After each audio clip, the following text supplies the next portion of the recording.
रेणुका की शादी कुछ ही दिनों पहले शास्त्री नगर में हुई थी। रेणुका बहुत ही आलसी लड़की थी।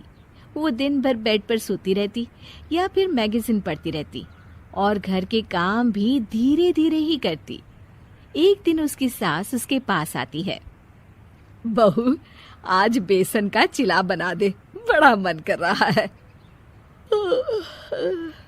हाँ मम्मी जी, बनाती हूँ थोड़ी देर में।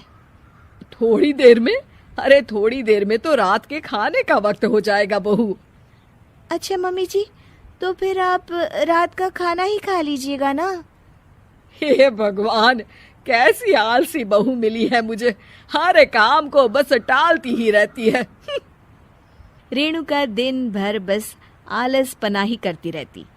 एक बार रात के खाने पर सब बैठे हैं तो रेणुका का पति कहता है, अरे ये क्या, आज फिर से करेला? रेणुका, हफ्ते में तीसरी बार ऐसा हुआ है कि करेला बन रहा है। कुछ भी बना लिया करो। अरे इतनी सारी सब्जी मिलती है मार्केट में। हाँ, पर अब कौन मार्केट जाए और सब्जी लेकर आए, इसीलिए जो था घर पर वही बना दिया। बहू, फ्रिज खोल कर देखती तो पता चलता कि सारी सब्जियां रखी होती है, पर तुम्हारा आलसपन खत्म हो तो तुम्हारी नजर जाए ना। विशाल कमरे में आकर रेणुका से पूछता है, रेणुका, मैंने कहा था तुमसे कि मेरे लिए रुमाल ले आना। मेरे सारे रुमाल खराब हो गए हैं। तुम ले आई क्या? आज नहीं गई, कल ले आऊंगी।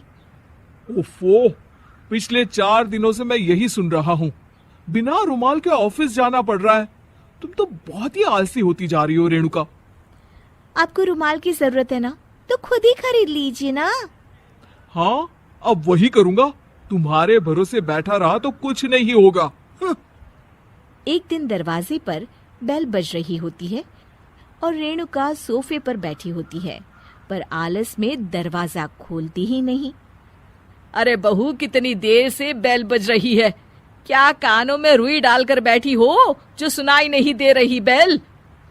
मम्मी जी, अब आप आ ही गई हैं तो आप ही खोल दीजिए ना दरवाजा।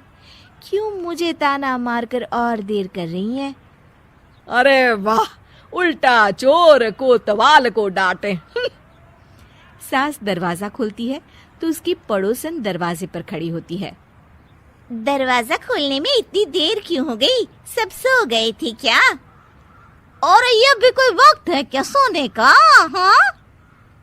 अरे नहीं नहीं, ऐसी कोई बात नहीं है। आइए आइए, आप लोग अंदर आइए। ओफो, इन सबको भी अभी आना था। अब मम्मी जी लगा देंगी मेरी ड्यूटी किचन में। बहू पकोड़े तल दे, बहू चाय बना दे। अरे बहू, सो गई क्या? कब से आवाज दे रही हूँ, जा चाय बना कर लिया। हाँ मम्मी जी, अभी जाती हूँ थोड़ी देर में। सास रेणुका को आंख दिखाती है। मतलब थोड़ी ही देर लगेगी चाय बनाने में, अभी ले आती हूँ, बस झटपट। रेणुका रसोई में जाती है और इसी आलसीपन में वो चीनी की जगह नमक डाल देती है। जैसे ही सब चाय का घूंट भरते हैं, चाय थूक देते हैं। थू थू थू थू, ये कैसी चाय बनाई है तूने रेणुका? इसमें तो सारा नमक भरा है। हाँ, और ये पकोड़े, इसमें इतनी मिर्च है कि मेरी तो हालत ही खराब हो गई खाकर। और रेणु जी, आपकी खातिरदारी में पहले तो कभी कोई कमी नहीं रहती थी, पर जब से आपकी ये बहू आई है ना, मामला कुछ गड़बड़ा सा गया है। हाँ हाँ, जहाँ आप इतनी एक्टिव है, वहीं आपकी बहू एकदम आलसी, एकदम राम मिलाई जोड़ी लगती है।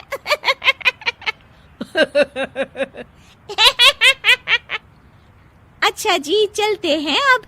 नमक वाली चाय पिलाने के लिए बहुत बहुत शुक्रिया। सब वहां से चले जाते हैं। अरे तूने तो मेरी नाक ही कटा दी बहू। वे लोग क्या सोच रहे होंगे मेरे बारे में? मम्मी जी, मैंने तो शक्कर ही डाली थी, पता नहीं नमक कैसे बन गई शक्कर। शक्कर नमक नहीं बना बहू रानी, तुम्हारा ये जो आलसपना है ना, ये उसी का नतीजा है। सॉरी मम्मी जी, अब मैं ये आलसपन छोड़कर सारे काम अच्छे से मन लगाकर करूंगी।